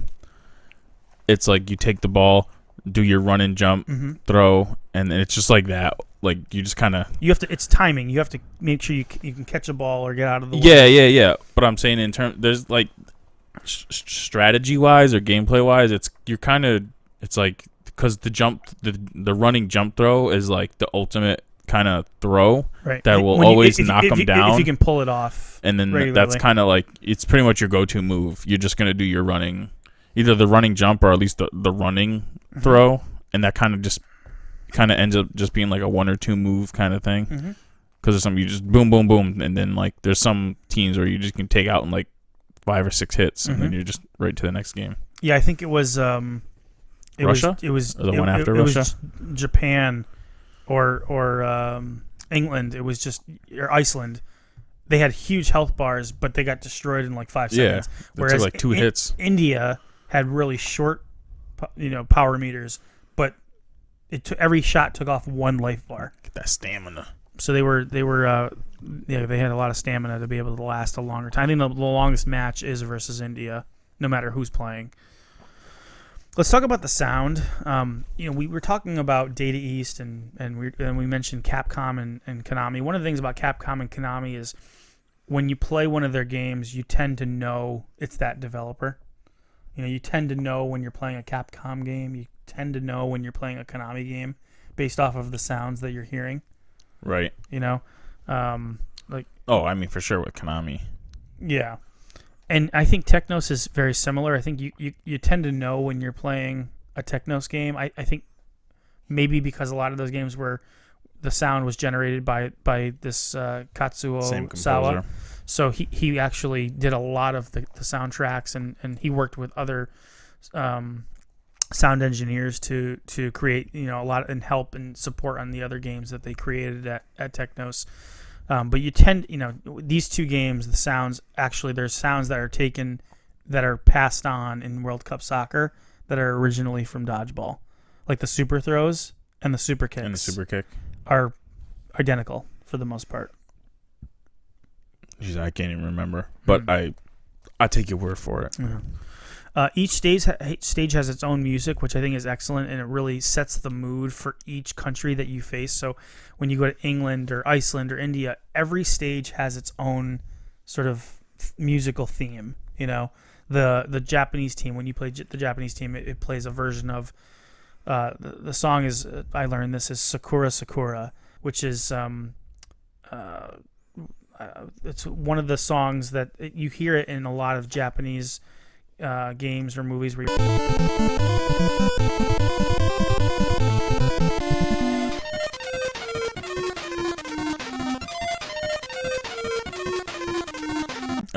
like that, yeah. that kind of thing. Like in they use that in the Mario on Game Boy. Yeah, something like that. Yeah. Yeah. I think one of the Street Fighter characters might have it. That ain't true! That's not true! So get your facts straight. And their stage music. So it tends to be a song that you hear pretty regularly, but it puts you in that environment. It makes you feel like you're really Kinda playing like in that area. the music in Road Rash for like each Oh, right. each course, or it kind of fits like each different level. Not even close. Road Rash is amazing. That music is just no, but ridiculous. I'm saying like each one. Yeah, each I agree. course I know. has its like I know. theme. It just makes me want to listen to Road Rash 3 music now. Yeah, like the USSR is a very, Eastern European sounding. Dun, dun, dun, dun, dun, dun, Oh, that's dun, the England dun. one, right? Yeah. Oh, that song's awesome. We'll listen to that after the podcast. Yeah, just turn it on and just let it play in the background.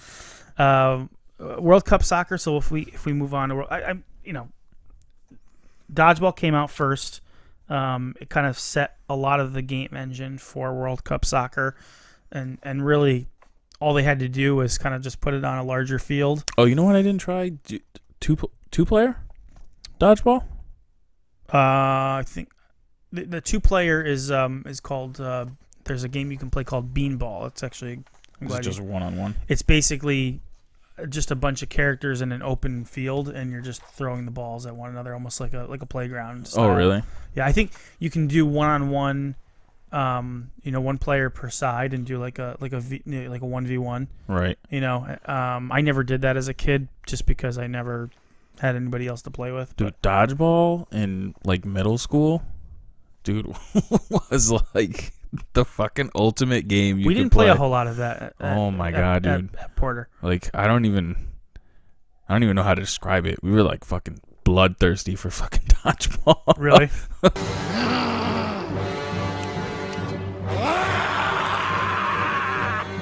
Dodgeball! And let the dodgeball slaughter begin. Good deflection there. Hang on, and another one. 3 balls at once. Who knew? Now it's 4-on-1 pivot. We did not fuck around in dodgeball. It was fucking that red rubber. It ball. was serious, and because at the middle school we had the main gym, then we had like a side gym, which was like, it was weird. It had like it wasn't a hardwood floor. It kind of had it was almost like a rubber floor. Okay. And it was probably like half the size, maybe. It was like a mini basketball court set up. Like so a it was a half of a court. So it was like perfect for dodgeball, because we would just have, I don't know, like 10 people on one side, 10 people on the other. There'd be like 6 balls in the center, and then we didn't play enough of that. And then it would be, and then they go, and then it's just everyone just were there fucking 5 balls or whatever, we 5, 6 or whatever, and then just just fucking run right to the front, like dive, just like the movie where you gotta run to the center and then run back. Yeah, it was like people. You gotta get mad. It was just literally throw it as hard as you can at someone's head, and nobody cared. Just knock them out. Nobody cared. And it was the same kind of thing. Like when you got hit, you kind of went into this like little corner. You went into like the corner, but if someone caught the ball, you could come back in. You could take the ball and like someone you basically use it as like a shield, hit it, and then the other person could catch it, and then the next person would come back in. It was fucking nuts, because we used to have activity nights on Friday, on like, I don't know, maybe it was every month or every other month. This sounds awesome.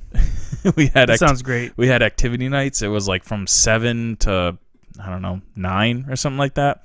So you had to I think you had to bring like a couple dollars or like a canned food thing, and then it was just, you could either play basketball, dodgeball, or just kind of hang out. It was just so kids wouldn't just terrorize drugs. the town or whatever. This was like 7th and 8th grade, and we would literally just play dodgeball for 2 hours straight. I'm telling you, bunch of sweaty kids. It was serious. It was probably the most fun you could play, like a game. Yeah. Well, there was it's like there's basketball, but it's like kickball. Yeah, but I mean, very singular. It's like one person. Yeah, because dodgeball is literally just a free for all. You're just like on edge the whole time, and it's like everyone. There's a controlled chaos there. Yeah, man, I don't even know if you're probably not even allowed to play dodgeball anymore. No, I don't know if you can. Or it's like enough kids got hit in the face, and the parents complained. Yeah, you can only get hit on the on your knee, like you can't. They just use like balls filled with feathers. Or something like if there's a kid that's literally aiming for people's heads regularly, all right, well, let's kick that kid out. But don't limit the ability to play an amazing No, I game. mean we did, but no one ever got hurt. It's a rubber like, ball. Yeah, I know. You just got hit, and then you're like, fuck. Yeah. Then you would give out. And then we ended up playing. It'd be devastating when you get hit. And you're like, damn it, I gotta go off. Oh, dude, it was. You know what's funny? I think we actually played when me. I think it was me, Justin, Jim Lester, and our friend Joel. This must have been high school then. No, this was right after we graduated. We went to the gathering of the Juggalos, and they had dodgeball you could play. And if your team won, you won some like Insane Clown Posse or like Psychopathic Records, like little memorabilia thing or something like that. Ephemera. Bless you. What was that word? Something that you got at like a show that has no value, but Would you say ephemera? ephemera. Ephemera. Just something that you got that wasn't really like. I'm pretty sure. I'm like 100%. It was the MacGuffin. It was I'm like 100% You sure. wanted to get it, but in the end, it's really not worth anything. But it's They had like a. It was like bragging rights. I'm You were almost gonna get positive this thing. they had like a dodgeball game set up there, and yeah, if your team won, you got some, just some little trinket, Stickers. like a Hatchet Man sticker or something like that. Yeah. And then we ended up played dodgeball a little later on when I used to do like the boot camp workouts, and we played dodgeball like every couple of weeks or so. It's still fun. I mean, I think it brings out the kid in you every time you play a game like that. It's so good. Yeah. All right. Well, we'll go find a ball in the garage and we'll go out. Throw at each other. We'll just throw it at each other. One ball. Yeah. The game ends when we break a light. Oh man. I mean, it was like when you got down when you're like the only person left on your team, and they got like four other people like, yeah, it's heated. Fuck me. I gotta catch his ball. Motherfucker. It's like I don't want to be the person that loses this game. I mean, if you came back from that and won the game, that'd be pretty legendary. Man, yeah. Dodgeball. Yeah. So, let's get through World Cup and then we'll start talking about the. We'll sum all this stuff up. But World Cup soccer. So it came out in 1990. I think the most important aspect of this in terms of the historical perspective is that World Cup soccer kind of launched the 4-player adapter in what's called the sports set for the Nintendo. So in 1990, there started to be NES box sets that came. It was called a sports set, and basically it came with, I think it came with a 4-player adapter. I could be wrong about that, but it came with a combination cart, World Cup soccer, and Super Spike V-Ball. Oh yeah. Yep. And so basically you were able to play 4 players, 2-on-2 on each side. Yeah. So 2 players on one team, 2 players on another, and it kind of launched the 4 players. Yeah, I don't know. Satellite. Because I was score. Yeah, when I was looking for World Cup soccer, obviously there was a ton of copies of just the World Cup soccer and then the World Cup Super Spike V-Ball. Yeah, I don't remember seeing like the boxes for the. It's called the NES the dual cart. Sports set. Huh. And it comes with a combo cart. That would have been a solid pickup back then, huh? Get the multi-tap with it. Yep. I mean, it's no White Man Can't Jump with the multi-tap. No, definitely not with the JagLink. Yeah, that's a priceless. It's a priceless object because it has no price. Because it has no value. Like if you brought it onto like the Pawn Stars show, and they had like, well, I got a video game expert. He's gonna come in and he's gonna tell me what this is worth, and then he's looking at it, he's like, you know what, this thing has no value, so I can't give it a value. And he was like, oh, I mean, I can't offer you anything. It's clearly worthless. Do you want to sell it or do you want to pawn it? Do you have a? You know what? I'll just throw it in the garbage on my way out. Yeah. We'll just take care of that for you, so you don't have to burden yourself. Anyways, can we get back to World Cup soccer? If we must. All right. So essentially, if I can distill this down, it's you take the dodgeball characters and you put them on a soccer field. Correct. 6 guys per side. A goalie and 5 field players. There's no consequences to knocking down an opponent or tackling them. You actually want to. You can actually knock them out. It's about as arcadey style action as you could get. There is a World Cup tournament where you go through and have to win the World Cup. There's also a versus mode, which you can do up to 4 players and do 2-on-2. You can play on in that mode. You can play on sand, ice, dirt, concrete. Yeah, I do remember that, which is crazy. From originally playing. You can do super shots, bicycle kicks, and the ball actually screams across the screen. Yeah, it's like yep. it pulsates, just like Dodgeball. It lights up and turns different colors. It was actually really good timing when you think about this too. Not only for the 4 score, but it was really great timing because the World Cup was going to be happening that June in 1990, and the only reason I know that is because it was in Italy. So my family was hot and heavy with that and excited about the Italian team was very good. There were World Cup championship aspirations with it being in Italy as well. They ended up winning 3rd place, but it was good timing for this game to come out, at least I think internationally as well. But with the World Cup happening that year, I think the timing was just perfect, for them to do this with Nintendo Fever pretty much at its height with Super Mario 3 coming out that year. We got Nintendo Fever. So, I think it was a home run. This game, the way they couldn't have designed it better for the game to come out when it did. I haven't played World Cup Soccer. I don't have history with that game. My history is with Super Dodgeball, so I can only imagine that it plays as good as any other Kunio-kun game, whether it's River City Ransom or Super Dodgeball or World Cup. Was this the set that you got as a kid, or what is your? This was the the exact one. You don't have any history with Super Dodgeball, do you? No. I don't. No one I knew had that game. I haven't played it until I got it. Whenever I got it years ago. You have Super Dodgeball now? For Nintendo? Yeah. Yeah, I've always had it. Well, I mean, not always, but I mean, I know what you mean. For a while. Yeah. So yeah, this one I got. That's your exact copy? No. This was the one I had though. Like you're at. Oh, I thought you just meant like this version. As opposed to the other one. You had the full box version. The one it wasn't the one that was the combo cart. Yeah, I had this one. Okay. It must have got it.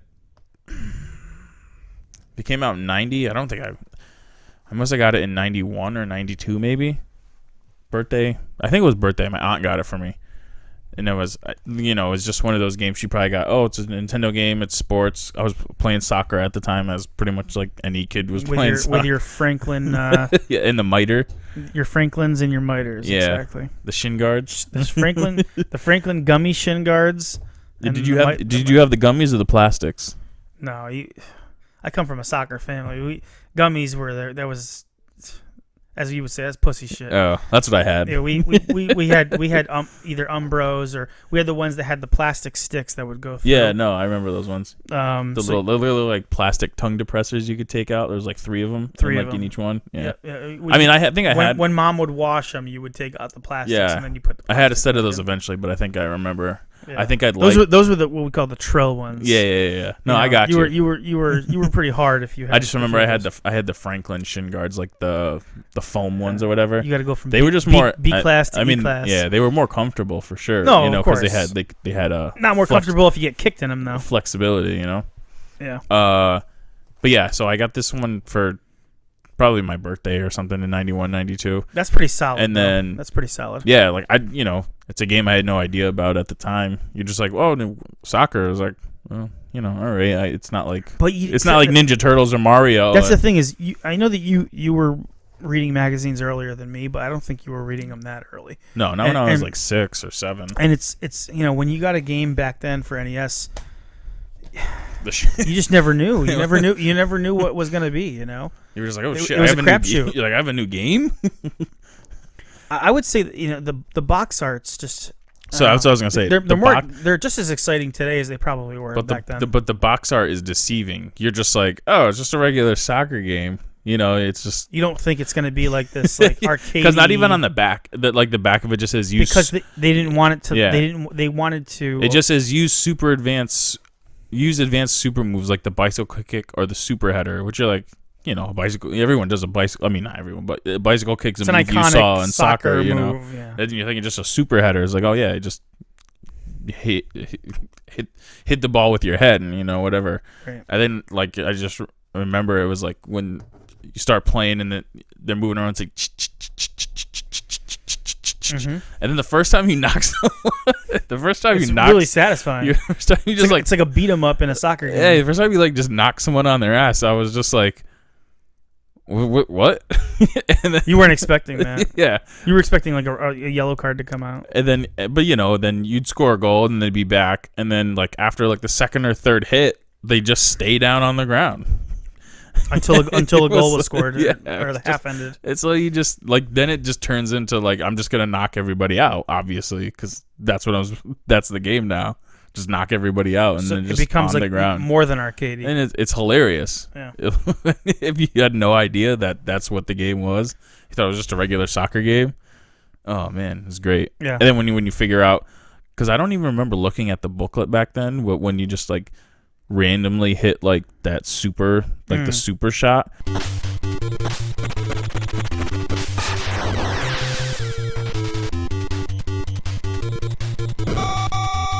And then when the first time you hit that super shot and the ball hits the goalie and they just fucking rocket out of the screen. Do you know what I'm talking about? You hit him, it's like the ball pulsates and then it hits the guy that goes boof! They just literally fucking shoot up like a rocket off the screen.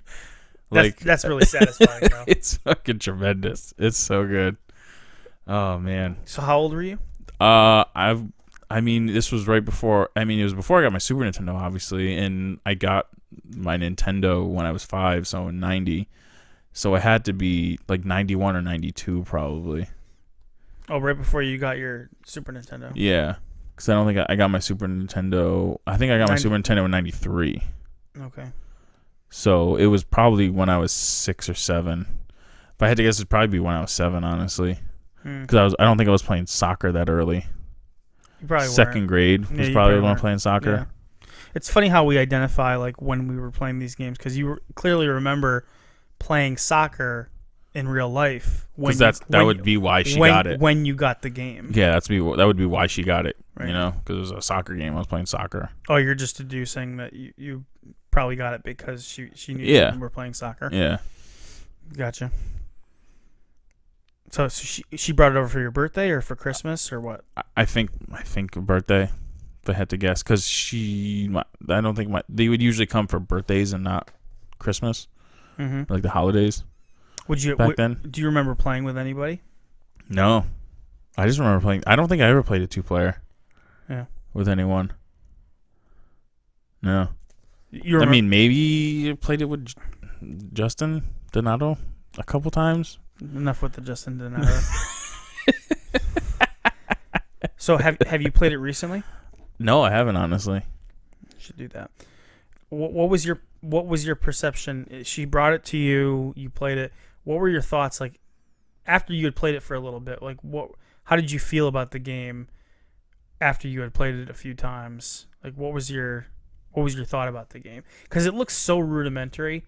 I know, that's what I'm saying. It just looks like something so generic. It just looks like a standard soccer game. It looks like almost like in the PlayStation 1 era where like towards the end of the life they just came out with generic games that were like the budget line. Yeah. Like shooter game for $10 or strategy RPG battle, and it was like the most generic thing you could imagine, but they put them out for some reason. It looks like that. Yeah, I think this was also kind of like the first in a way. I think this is probably the first like sports game I played. Like Nintendo wasn't really. If you were older, you were probably playing Tecmo Bowl, but like I wasn't into football then. Yeah. That was probably too advanced for me to figure out how to play Tecmo Bowl. I think this might have been the first like sports game I ever played. Did you own Tecmo Bowl? No. And I don't remember playing like Double Dribble or anything like that back then. Nyamo. So yeah, I think this was probably the first sports game I had. And I remember like going like it's great that you got actually like a really good game through like the tournament mode and everything. You went through it? Yeah. Nice. Yeah, man. That's good that your first experience with a sports game was actually one that was as good as this game, and this is a game that nobody talks about this game. Where do you hear people talking about Nintendo World Cup? Sports games are the kind of games that people just don't talk about because those games only get more advanced. It gets lumped into the it's just there's more. There's so many, like Madden and stuff like that. It's like but I would way rather play a Madden game from '93 than play a Madden game from 2013. Oh, we. If you grew up in that era, you can say that, but I guess it'd be flipped if it's because someone who grew up now. But they've aired too much on the side of simulation and not on the arcadey side. That is just that's why pick we up like and play fun. That's why we like Blitz better than, or at least I do, than like Madden. From that era, 100%. Oh, 100%. Yeah, 100%. So this is one game I'd really like to try, like 4-player.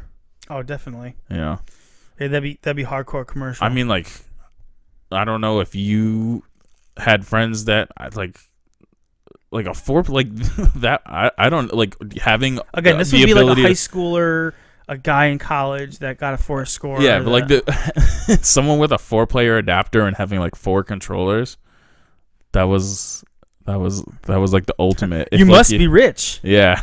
You got 4 controllers and the 4-player adapter. 2 TVs. You must be rich.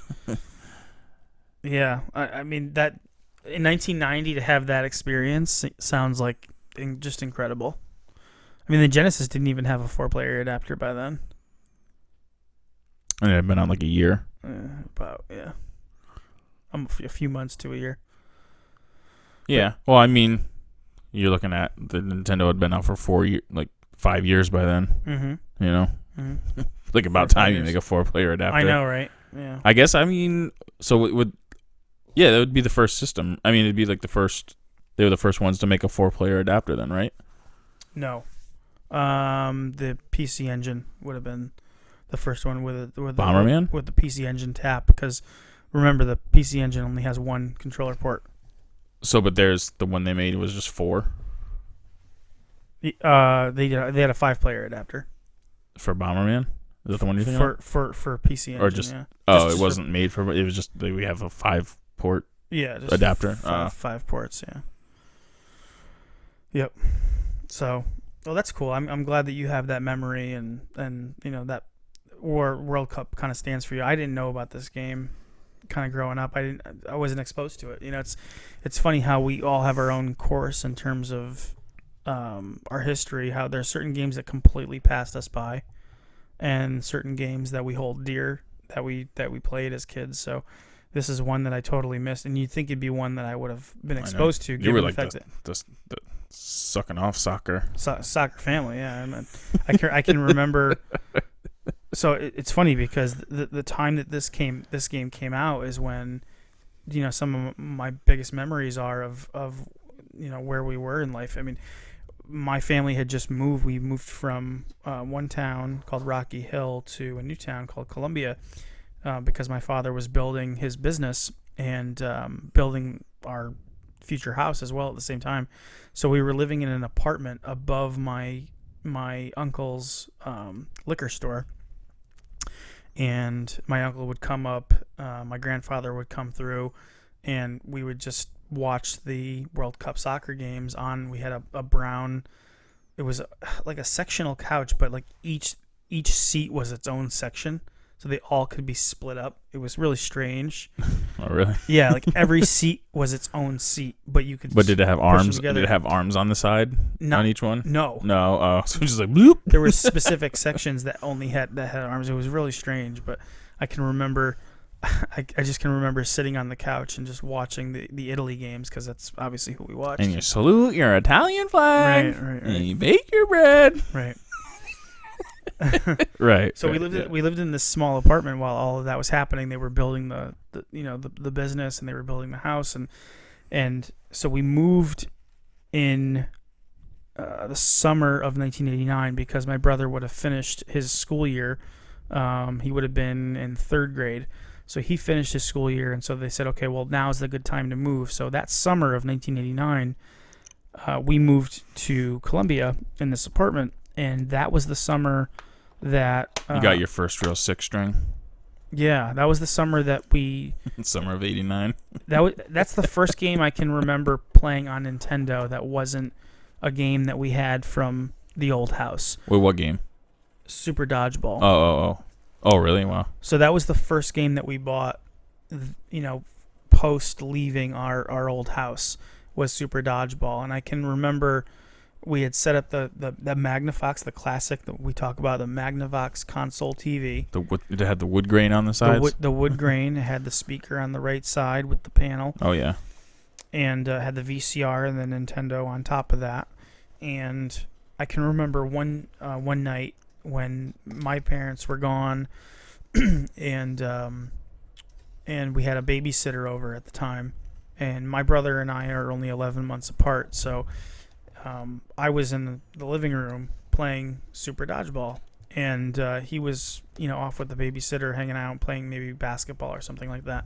We had a little basketball hoop in our bedroom. We shared a bedroom, my brother and myself. Our older brother had his own room. It was a small apartment, so the fact that it had that many rooms actually was pretty cool. But I just remember sitting and it was funny because there's a level in the NES version called Kenya where you play against the Kenyan team, and there's like a sunset, and I just remember playing the game at sunset. It was probably 7:30, 8 o'clock at night, and I don't know if my parents were either on a date or if they were checking out the construction at the bakery, which was only just down the road. But I sat there for 45 minutes, an hour, just mastering Super Dodgeball. And it was one of those times where you were just by yourself. There was no other distractions. When you have siblings, it seems like you're always in it with other people. So it was a time for me to just kind of be by myself and just play a game. And I remember going through and actually clearing this game. So I would have been 5, and I cleared Super Dodgeball just sitting there for an hour, 45 minutes, an hour and a half. And one of the things when we played the other day, for some reason you didn't get to play the dark team, but there's a dark American team or a negative American team. Oh yeah, because didn't you say you have to play yourself? You have to play yourselves, right, yeah. But they're like black and white. And for some reason, I don't know if the difficulty setting wasn't high enough. Maybe. But as soon as you beat the USSR, you play against your minus team or dark team, or like Dark Link. There would be like the They have maxed out stats or something. It's same stats as you. It's not like it's any harder than playing a regular right. team, but you have to do that to clear the game. And so it reminds me of being in the apartment in that environment where it was like there was so much going on. We were waiting to build my parents' business, and I was sharing a room with my brother, and it was definitely interesting times. We used to go down. I remember that fall. There were so many alcoholics that would just sit in front of the liquor store waiting at 8 o'clock for it to open before they went to work, and still do it. Yeah, and just kind of like waiting for the bus, and just being around these interesting characters and playing games like Super Dodgeball.